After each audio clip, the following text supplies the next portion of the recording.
An éireann ag Cruthú go hiontach.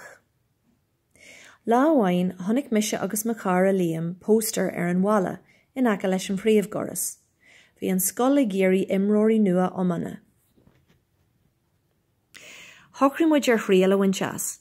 Dúirt an tréanálaí go méabhairíonn tréanáil crua a dhéanú, ja ar sa teachtain tar éis na scoile. Thosaí muid ag tréanáil go crua.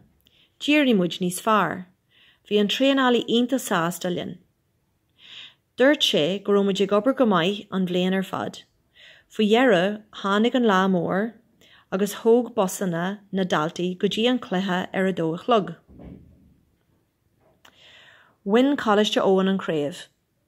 Rinne Liam job mai mar captain. Dardaí sé an corn suas san air. Bhí sketchimíní ar gach duine. Bhfuil an príomhide an oireann. Gó sé cógáirdeas linn. Dúirt sé go raibh muid go hiontach agus go mbeadh cóisiir sa scoil an oíche sin chun ceiliúrú.